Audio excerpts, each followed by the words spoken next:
Hello and happy Halloweek. I hope you've enjoyed these stories to get us ready for Halloween. Let's hear what our findings bring today. This happened to me when I was around 6 years old in the mid-90s. My father was a finishing carpenter at the time, and I went to work with him one day. He was working on restoring an old hotel called the Feather River Inn in Pumas County, California. The inn was built in 1915 and was also a prep school. It has now been vacant for a very long time. At the time, I knew the inn had a history of being haunted, or at least being very spooky. My dad had told me about this place and about the stories he had heard. He later had his own story to tell. I was little at the time, and I didn't really think too much about it. But I remember I was excited to go and see this place in person. The third floor was abandoned and was in really bad shape. I remember it being really dark and in shambles. Think of any old abandoned building. That's how this floor looked. We went into the third floor to look around because there was really weird paintings in some of the rooms. They were painted in all black and white swirls, like those hypnosis circles. The crew imagined boys from the prep school probably drew them, but no one knew for sure. The strange thing was that they even found mummified cats in some of the walls up there. It was just really creepy. On the second floor was where we were working that day. As we walked there, we passed colonies of bat balls on the ceilings. They were literally balls of bats clinging together. This place was super eerie. So I remember the second floor was shaped like a big square, with one hall around the perimeter. The hall was very long. The part of the hall they were working in was in good shape and lit. There were other guys working all down this part, busy doing things. I was standing at one end looking all the way down the hall. I realized someone peeked around the corner at the other end of the hall. It was a woman. You can tell I was really little at this time because I assumed it was the wife of one of my dad's crew members. She had long black curly hair, fair skin, dark eye makeup, and dark clothes. She really resembled this man's wife, so I excitedly started to wave at her, but she didn't wave back. This went on for a while, and I felt really confused. I started to feel strange because no one else in the hall was reacting. She was just deadpan staring at me.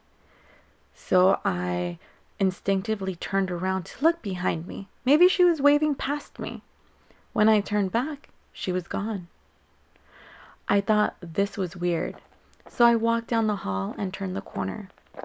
When I looked down this part of the hall, it was totally black and all a mess. They haven't even started working on this part yet. That's when I got pretty scared, because it all sank in at once. I realized that the position the woman was standing in was not normal. You could not see her lower half at all from around this corner.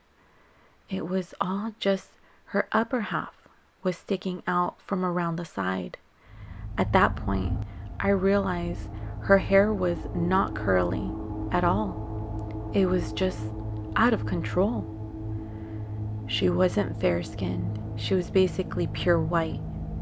Her dark makeup was actually two big vacant holes in her eyes. It's crazy looking back at this experience because it's like, what on earth was I thinking waving at that? It was also strange. It took a while for me to process how creepy she looked. I can still totally see her and the whole experience in my mind's eye. I can't totally remember her expression though. I think it was just a blank or seriousness, no smiling. I can't remember what I did next, but I know I have talked about it with my parents in the past. Basically, everyone who has spent some time there has had a strange experience. Whatever I saw, it was so vivid, and there, I interacted with it. I have no idea what to think. Any thoughts?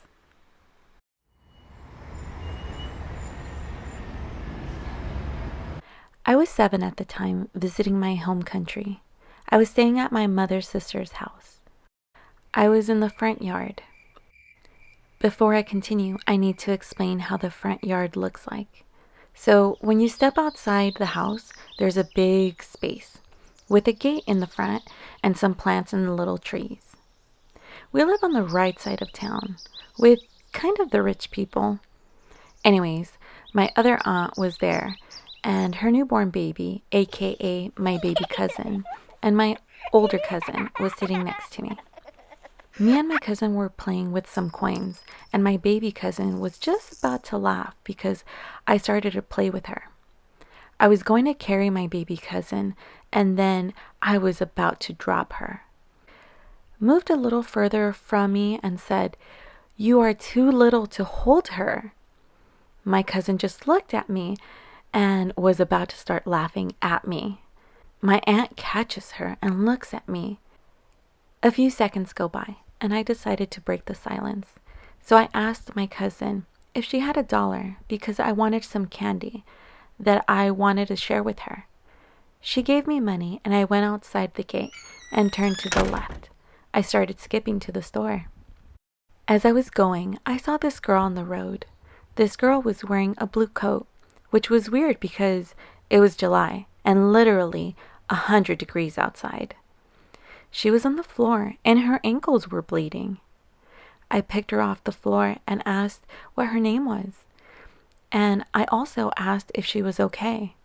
She said her name was Marianne and that she needed to go home. I said I was going to go to the store. I asked if she wanted to go with me. I didn't even know why I was so open with her. Usually I would ignore strangers, but it felt like I could be safe with her. I went into the store and she said she would be fine and I didn't have to walk with her anymore. I said okay, and I went into the candy shelf and grabbed a mango candy. Marianne pointed at a strawberry candy and I looked at her and smiled, and I got this strawberry candy for her. I paid, and as we were leaving the store, I gave her the strawberry candy. She said thank you. I asked where her house was, and she said it was the right side of town. I laughed and I said so was I, and that we should play together sometime. She didn't answer back. I was heading towards the houses and asked which one she lived in, and she pointed at the first one. I was confused. I thought I was seeing things. I stepped a few steps ahead of her, and sure enough, it was my aunt's house. I asked if she was sure, and I was still facing the house, and I didn't look back at her. Marianne didn't say anything for a few seconds. I turned around, and no one was there. I looked down, and I saw the strawberry candy. I called out Marianne's name, and no one was there but me. I started to get scared, so I ran to the gate and knocked on there while watching what was behind me. My cousin opened it, and I told her what happened and about Marianne and how she had vanished. She froze for a few minutes. Her face turned cold. I asked if she knew who Marianne was, and she said it was her sister that died because she committed suicide. Turns out she was being bullied by some kids for a few years, and on her last day, it was December, they were throwing rocks at her, and her ankles started to bleed. She got sick of this and killed herself by getting ran over by a truck. I didn't say anything about the situation to my mom or to my aunt. But a year goes by. I went back to my home country. I forgot about the situation until I saw my baby cousin, who was now 8, eating a strawberry candy.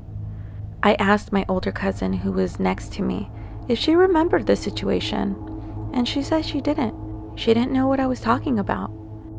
I asked if Marianne was even her sister, and she said yes, and she even died the exact same way I told her.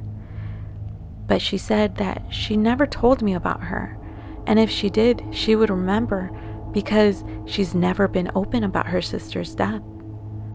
So now I'm confused on whether what I saw was a dream or not. I still remember Marianne's bright blue coat, and I think about the situation a lot, and it gives me chills about the way she just disappeared behind me.